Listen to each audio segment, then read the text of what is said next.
Assalamualaikum warahmatullahi wabarakatuh.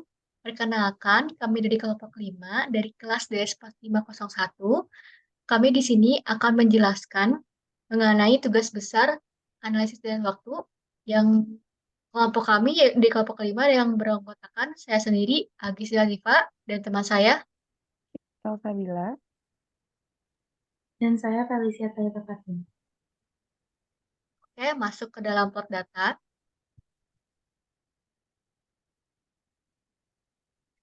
Maaf, masuk ke dalam data description.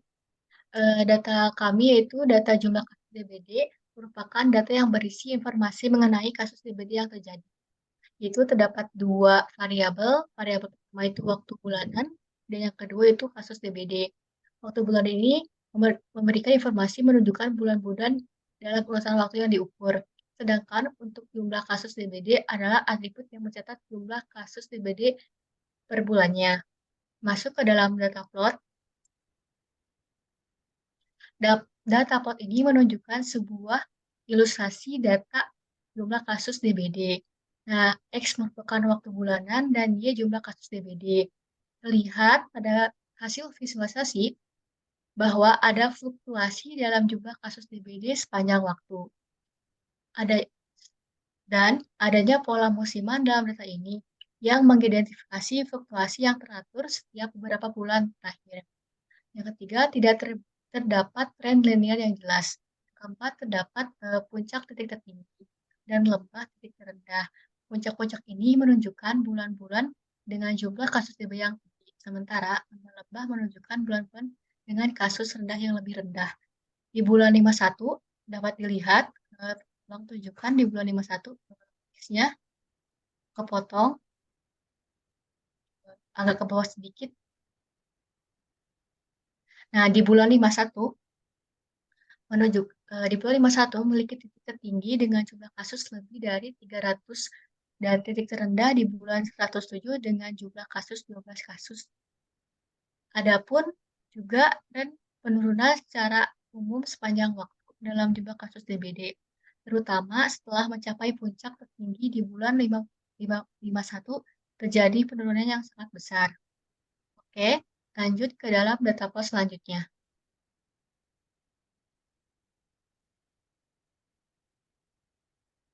Di sini kami gambarkan dengan visualisasi yang begitu jelas. Nah, hasil visualisasi grafik ini terlihat bahwa rata-rata dan variansi tidak konstan sepanjang waktu. Pada periode awal, rata-rata dan variasi tidak konstan karena terjadi fluktuasi. Standar deviasi bergerak juga fluktuasi, namun ada beberapa poin di mana standar deviasi melebihi batas tertentu atau ditandai dengan latar belakang abu-abu. Ini mengidentifikasikan ketidakstabilan dalam variasi kasus DBD dalam beberapa periode tertentu. Dalam bagian latar belakang ini menunjukkan periode-periode di mana variasi data tampak lebih stabil, dengan demikian memiliki variasi yang konstan. Berdasarkan hasil analisis tersebut, dapat dikatakan bahwa data ini tidak tidak stasioner, dapat dikatakan data ini tidak stasioner. Oke, masuk ke dalam gambar 3. Nah, di sini kita terlihat bahwa ada diagram mencar jumlah kasus DBD. Hasil scatter plot tersebut, data jumlah kasus DBT untuk leg K sama dengan 1, scatter plot ini diperoleh dengan memplotkan YT plus 1 dengan YT. Dan dari diagram mencar tersebut tidak tampak adanya pola terstruktur atau pasangan observasi yang berdekatan, yakni YT, YT plus 1 tampak tidak berkorelasi. Dengan kata lain, nilai Y pada periode sekarang tidak memberikan informasi yang bermanfaat mengenai nilai Y yang akan datang. Oke, selanjutnya akan masuk ke dalam uji ADF.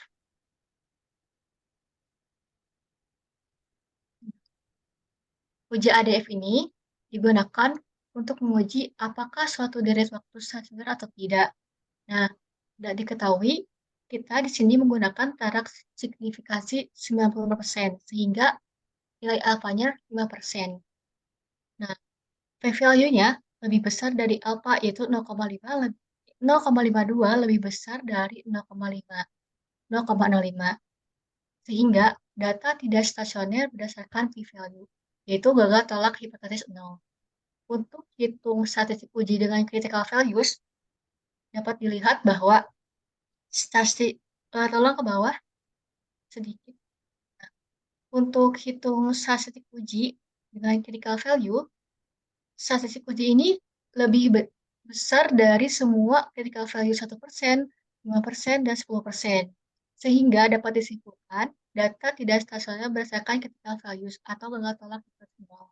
Jadi, berdasarkan p-value maupun critical value, data tidak dianggap stasioner. Dalam ini, tidak ada alasan untuk menolak hipotesis 0, dan data dianggap tidak stasioner. Oke, penjelasan selanjutnya akan dijelaskan oleh teman saya, itu Silva Salsabila. Oke, setelah dilakukan uji ADF, telah terbukti bahwa data tidak stasioner, sehingga diperlukan proses differencing. Jadi tujuan dari differencing ini adalah untuk membuat analisis deret waktu menjadi stasioner. Dengan membuat deret waktu menjadi stasioner, analisis statistik seperti model ARIMA atau Autoregressive Integrated Moving Average dapat diterapkan dengan lebih baik. Kami telah melakukan differencing sebanyak 1 kali, dan pada proses differencing ini dilakukan dengan menghitung selisih antara nilai asli, jumlah kasus DBD, dan nilai jumlah kasus DBD.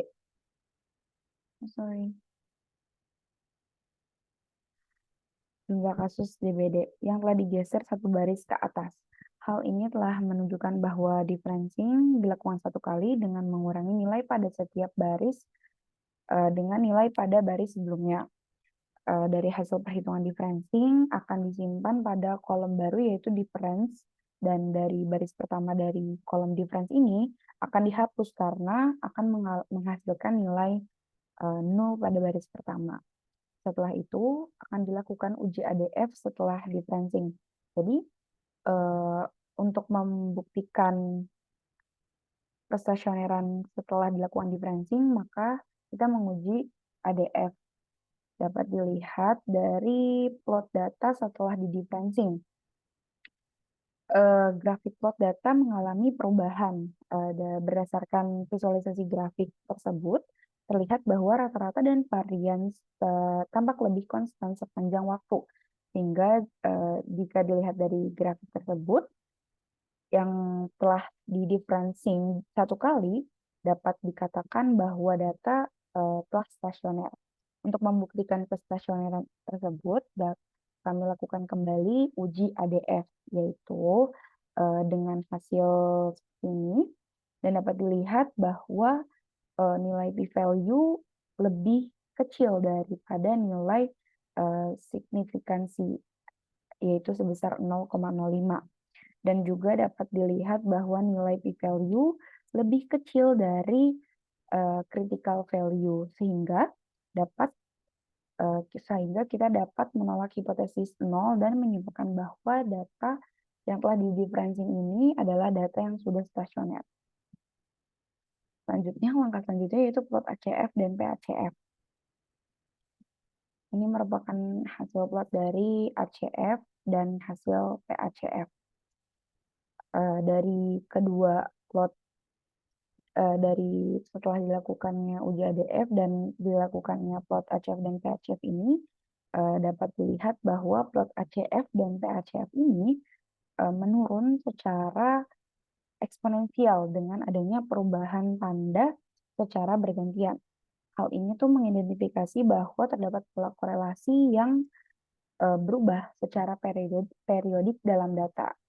Yang kedua, plot ACF dan PACF tersebut dapat menentukan lag cut-off model untuk model ARIMA atau Autoregressive Integrated Moving Average, serta memperkirakan nilai P pada model ARIMA, nilai P dan Q untuk model ARIMA. Dari hasil plot ACF ini kita dapat lihat bahwa terdapat nilai signifikan yang berada di luar batas interval, yaitu terdapat pada leg 1, 7, 8, 15, dan 22, dan seterusnya. Sedangkan untuk plot PHF ini, mengalami cut off pada leg 1, 2, 4, 5, dan 6, dan seterusnya. Selanjutnya akan dilanjutkan oleh rekan saya.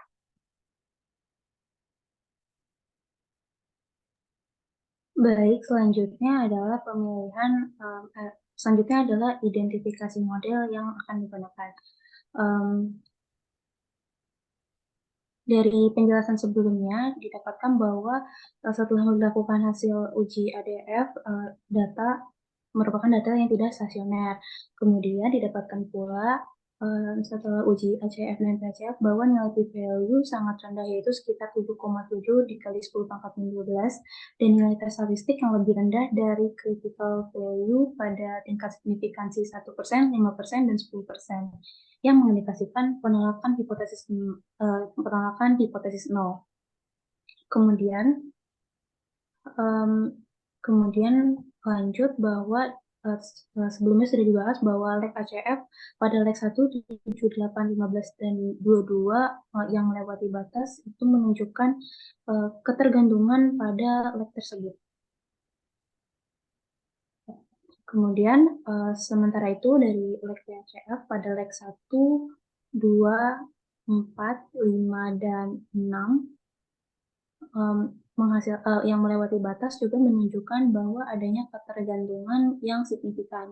Dengan adanya ketergantungan ini dapat disimpulkan bahwa perlu digunakan model ARIMA-PDQ dengan nilai PQ berdasarkan leg-leg yang signifikan pada plot ACF dan PHCF. Sedangkan untuk nilai D sendiri merupakan nilai dari hasil diferensi tadi, itu sebanyak 1 kali. Selanjutnya, kemudian lanjut ke model terbaik menggunakan nilai IJ.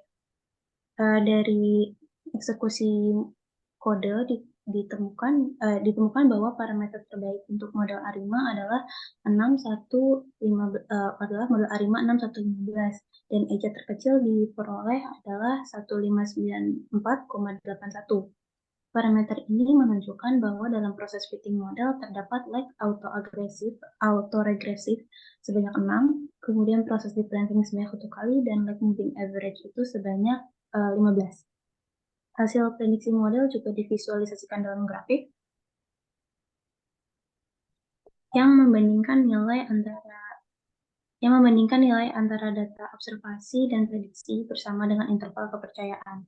Dengan menggunakan model ARIMA yang kita dapat memperkirakan jumlah kasus DBD dalam beberapa periode ke depan dengan tingkat akurasi yang diharapkan. Bisa lanjut.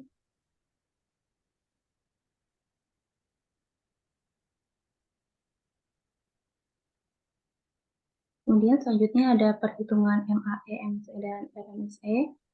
Dalam eksekusi kode tersebut dapat dibagi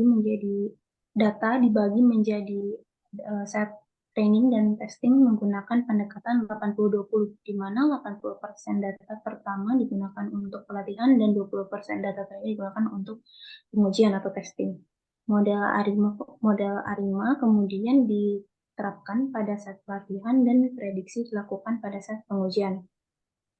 Dari hasil analisis metrik evaluasi MAE, MSE, dan RMSE, model ARIMA dengan parameter 6115, kemudian nilai MAE sebesar 28,21, di mana nilai ini mengindikasikan bahwa rata-rata kesalahan absolut antara nilai prediksi dan nilai sebenarnya adalah sekitar 28,21 kasus DBD. Sementara itu untuk nilai MSE sekitar 1300,00 sekian, mencerminkan rata-rata dari kuadrat kesalahan prediksi dengan nilai yang lebih rendah diinginkan untuk indikasi kinerja model yang lebih baik. Kemudian nilai RMSE sekitar 36,06. Nilai ini untuk mengukur rata-rata kesalahan prediksi dalam satuan yang sama dengan variabel dependen, yaitu jumlah kasus DPD, di mana semakin rendah nilai RMSE, maka semakin baik kinerja model. Lanjut.